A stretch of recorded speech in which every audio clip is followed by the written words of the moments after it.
Marvel DC super heroes के साथ Hollywood pop culture के ढेर सारे जबरदस्त अपडेट लेकर मैं आ चुका हूँ सुपर मंडे के एपिसोड 7 में। तो चलिए शुरुआत करते हैं मार्वल से। तो करंटली रनिंग शो अगेथा की बात करें तो इसका एपिसोड 4 आ चुका है, जिससे ये कुछ कॉन्सेप्ट आर्ट रिवील किए गए हैं जो कि आप अभी स्क्रीन पे देख रहे हो। देन एक इंटरेस्टिंग न्यूज आई है, तो मार्वल और डीसी ने सुपर हीरो वर्ड का ट्रेडमार्क लिया हुआ था, जिस कारण दूसरा कोई भी स्टूडियो या फिर कंपनी इस वर्ड का यूज नहीं कर सकते थे। लेकिन अब इस वर्ड का ट्रेडमार्क खत्म हो चुका है और अब कोई भी सुपर हीरो वर्ड का यूज कर सकता है। और क्या आपको पता है कि मार्वल ने इससे पहले ज़ोंबी वर्ड का भी ट्रेडमार्क लिया था और लिटरली 20 साल तक उनके पास ये ट्रेडमार्क था, जिस कारण ज़ोंबी मूवीज बनने पर भी उसमें ज़ोंबी वर्ड का यूज नहीं करते थे और अगर कोई करता भी था तो मार्वल वालों को उसका पैसा देना लगता था। देन लोगन किम को एमसीयू में एमेडस शो के कैरेक्टर के लिए कास्ट कर लिया गया है। अब एमेडस शो का जो कैरेक्टर है वो हल्क का ही एक वर्जन है।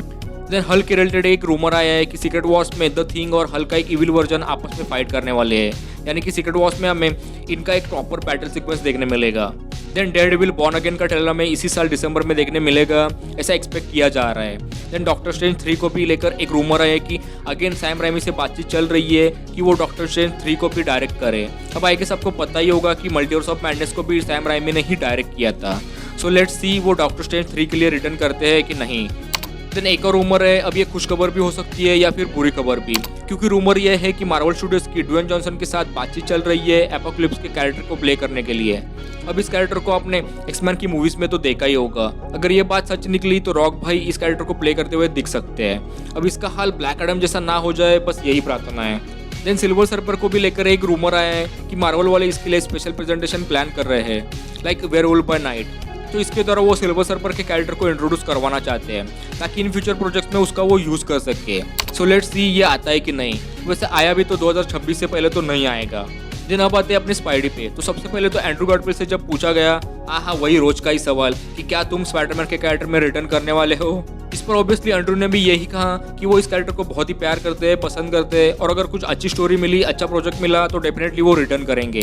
अब ये बात अलग है कि भाई सीक्रेट वॉर्स में तो दिखने ही वाला है। स्पाइडरमैन 4 का भी टाइटल रिवील हो चुका है, तो बहुत ही स्ट्रॉन्ग सोर्सेज से ये रूमर निकल के आया है कि स्पाइडरमैन 4 का ऑफिशियल टाइटल है स्पाइडरमैन किंग इन ब्लैक, जिससे सब ये एक्सपेक्ट कर रहे हैं कि इसमें नल का कनेक्शन हो सकता है या फिर वेनम का भी कनेक्शन हो सकता है। और कुछ रूमर्स तो ऐसे भी है कि इसमें टॉम हॉलैंड के स्पाइडी को प्रॉपर ब्लैक सूट मिलने वाला है। सो लेट्स सी क्या होता है। देन वेनम 3 से भी एक अपडेट है कि वेनम 3 में नल का कैरेक्टर एंडी सर्कस प्ले करने वाले हैं। अब ये ऑफिशियल कंफर्मेशन तो नहीं है, लेकिन इसके चांसेस तो ज़्यादा है।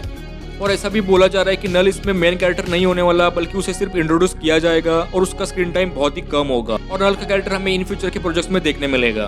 देन वेनम 3 से ये कुछ नए ऑफिशियल पोस्टर भी रिलीज किए गए हैं, जिन्हें आप अभी स्क्रीन पे देख रहे हो। दिन अब आते हैं डीसी पे। तो सबसे पहले बात करते हैं लास्ट वीक रिलीज जोकर 2 की। तो ये मूवी कुछ अच्छी चल नहीं रही है, ये तो आपको पता ही होगा। अगर इसकी रॉटन टोमेटोज की रेटिंग देखें तो क्रिटिक्स ने और ऑडियंस ने दोनों ने मिलकर इस मूवी को 33% की रेटिंग दी है, जो कि बहुत ही लोएस्ट है। इवन इस मूवी का सिनेमा स्कोर भी सबसे लोएस्ट है, जो है D, जो कि मैडम वेब के सिनेमा स्कोर से भी नीचे है। बाकी आपको ये मूवी कैसी लगी कमेंट में जरूर बताना। देन रिसेंटली एक प्रेस कॉन्फ्रेंस में इसके डायरेक्टर टॉड फिलिप्स से जब जोकर के फ्यूचर के बारे में पूछा गया तो उन्होंने क्लियरली कहा कि जोकर 2 उनकी लास्ट डीसी मूवी थी और इसके बाद वो डीसी यूनिवर्स में काम नहीं करने वाले। उन्होंने ये भी मेंशन किया कि जोकर 2 में जेम्स गन का कोई भी इनपुट नहीं था, बल्कि सिर्फ उनका और वार्नर ब्रदर्स का था। डीसी स्टूडियोज ने एक नया एनिमेटेड प्रोजेक्ट अनाउंस किया है, जिसमें हमें रॉबिन्स की ओरिजिन स्टोरी दिखाई जाएगी। यहाँ हम डिक ग्रेसन और जेसन टोड के कैरेक्टर को एक साथ देखने वाले हैं और इस प्रोजेक्ट को बैटमैन के डायरेक्टर मैट रिव्स और जेम्स गन दोनों मिलकर प्रोड्यूस करने वाले हैं। देन डेविड कॉरेनसेट ने भी ये कंफर्म कर दिया है कि सुपरमैन का प्रमोशन दिसंबर से स्टार्ट हो जाएगा, यानी कि दिसंबर में हमें सुपरमैन का ट्रेलर भी देखने मिल सकता है। और इसी के साथ इस वीडियो को हम यहीं पे एंड करते हैं। होप्स आपको वीडियो अच्छा लगा होगा। अगर हाँ तो वीडियो को लाइक एंड शेयर जरूर करना और अगर चैनल पे नए हो तो चैनल को सब्सक्राइब करके जाना। तो चलिए मैं मिलता हूँ ऐसे किसी नेक्स्ट वीडियो में। Till then take care and bye bye.